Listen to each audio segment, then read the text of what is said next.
August 20th, 1989, was a warm summer day in Norristown, Pennsylvania. For Bill and Karen Kilgore, it seemed like the perfect time to catch up on some outdoor chores.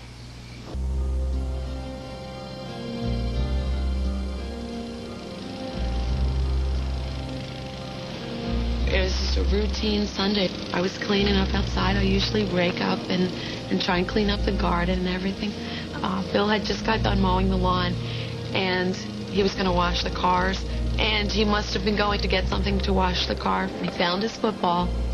Charlie. Hey, all right. Little ball, buddy. Yeah. Chuck Faulkner lived next door to the Kilgores. No, it was the summertime. It was nice outside. We just figured we'd start tossing the football around. And then that's when Bill missed the football. Bill went over to, get the football. He slid down the bank on his rear end. Doesn't look it from here. Oh, Chuck, something's stinging me. You all right? No, I can't get up. They're on me. Something's stinging me. Something's stinging me, Chuck. Yeah, they're all over me. He really couldn't get up because he couldn't get good footing. So that's when he turned around and reached up, and then I pulled him up from the bank. They're stinging me, Charlie. My first concern was to try and get the bees off of his legs. That's where I could see them the most. I was trying to swat him off and not get stung at the same time. Chuck, do you have anything that we could put on man. this? Yeah, let me run in the house. I'll get some antiseptic. All right, thanks. So Bill and I just kind of stood outside, and I was still trying to help him, trying to understand what had happened to him. Get him off me, Claire. All right, Bill, here you go. Here, try this. All right. Spray some more here. Chuck came outside, and we sprayed his legs down, and he said he thought that felt better. I asked him if he was allergic to them, and his response was no, he was not allergic to them that he knew of. And I figured that the first aid treatment would probably take care of it. All right, if you need anything, give me a call, all right? Thanks. Okay. It really hurt, Karen. Chuck went inside. We came inside. Bill was going to get something to drink, but he never made it that far. That was when I went into the bathroom, just checking out to see if we had anything to help him. It had been less than 5 minutes since Bill had been stung by the swarm of yellowjackets. Hey, Karen? Karen? His face was red, his body was red, and he was sweating, and he told me, he said, Karen, my tongue's starting to swell. There's something strange going on here. Just relax, take a deep breath. You want something to drink? He couldn't see. His vision was getting real blurry. So he said, you have to take me to the hospital. Just relax, you okay? I want to go.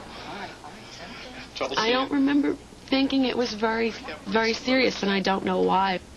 When I think about it now, it still gives me the chills to think, why didn't I see this coming? Why didn't I realize how serious this was? I don't know what it is. I remember holding his arm and putting him in the passenger side of the car, and I came back to lock the door, and he screamed to me, he said, Carrie, we don't have time. We don't have time for that. I don't know what it is. Something's wrong.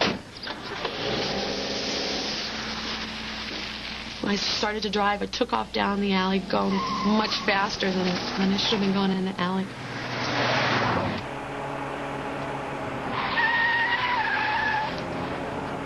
Karen, my chest hurts. I can't breathe. And I can't breathe, I can't breathe. And I could hear him gasping and gasping for breath. It seemed like he was seizing, his body was convulsing and shaking, and it wasn't long before he stopped talking. And I just knew that if I was gonna do anything to save him, I had to do it. And if we would have had a car accident or something else, that was the chance I had to take. I knew that he needed help, and I had to get him there as quickly as I could. It's 5 to 10 minutes the most to the hospital. It seemed like an hour. It seemed like I couldn't get there. We had turned one of the corners, and as we turned, his whole body must have gone limp because he'd knocked the gear shift into neutral.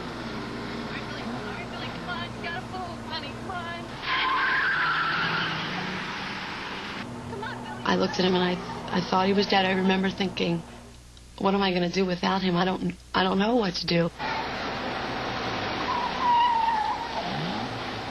Then we got to an intersection where there were several cars in front of me and the light was red. So finally I figured this was it. I mean, either he was going to die or we were going to die. And then it was like a miracle. I just saw this ambulance. I remember the paramedic looking at me, and I thought, this is it. This is the answer to my prayers. In the ambulance, a 3-member crew led by paramedic Stephen Hare was transporting a patient to Montgomery Hospital. I could see how upset she was. She had mascara running down her face. She was reaching over and screaming towards her husband. And at that point, I told my partner, I said, I think there's a medical emergency in the car behind us. We were only 2 blocks from the hospital. There was no traffic lights, no other things to impede our progress at that point, so we just continued in, and they followed us right in.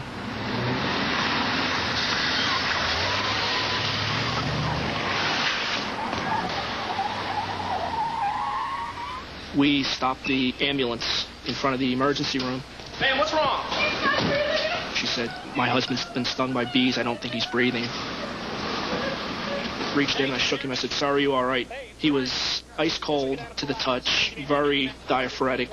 Didn't appear to be breathing at all. And his face, his neck were all swollen, which is typical from a severe reaction to bee sting.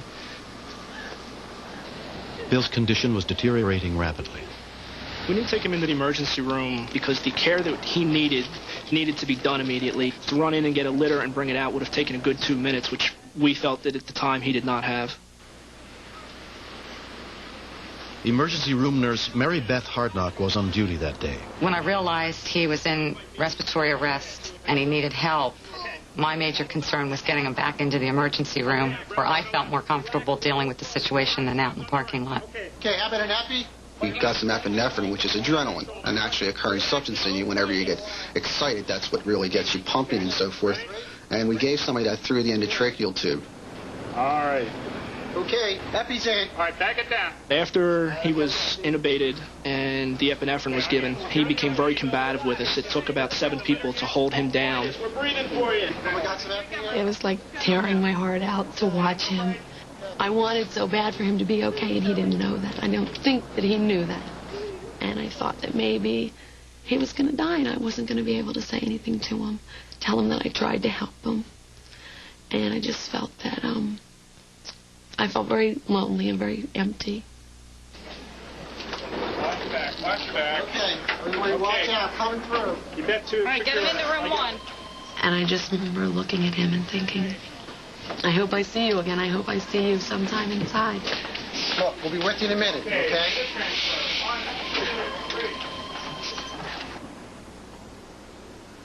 Bill responded well to treatment and was out of danger within a few hours. When I transferred him to ICU for observation, I felt good that we had saved somebody. He was in the right spot at the right time, and we had done a good job. Without question, Steve Hare, who was the paramedic outside that first initiated the care for this person, is definitely the hero in this situation. His fast reaction and his knowledge of what to do was instrumental in preventing my death. Under the care of allergist Dr. Richard Schwartz, Bill is receiving a series of shots to build up his resistance to yellowjacket stings. They have told me that there's a 98% chance of success rate with these allergy shots. Quite honestly, there's times where I'd like to be stung again just to see if they're working, but I haven't quite worked up that nerve. Take a shot right back here. Okay. Okay, there you go. Now, Bill, why don't you have a seat there? Okay. About 20% of the population, if we tested them, would show some degree of allergy to the bee stings. However, only a very small percentage of those would go on and have a severe reaction such as Bill did. If they start to develop an allergic reaction, which involves the entire skin getting flushed, which involves itchiness, especially if they develop tightness in the throat or breathing difficulties, or if they feel dizzy, they should seek emergency medical care immediately, because the reaction can progress very quickly. I think in a lot of ways this pulled us closer together. There are times when I just stop and I look at him and I think that, you know, I could be all by myself now. You might not be here. And a lot of times I try and keep that in mind. I feel extremely fortunate and lucky that I'm still here. There really isn't a lot of things I could have done differently to avoid this, except, I guess, one, I should have caught the ball.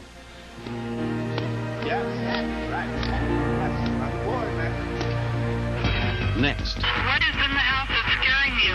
I felt that they were there to possibly kidnap or do harm to Kelly. You're looking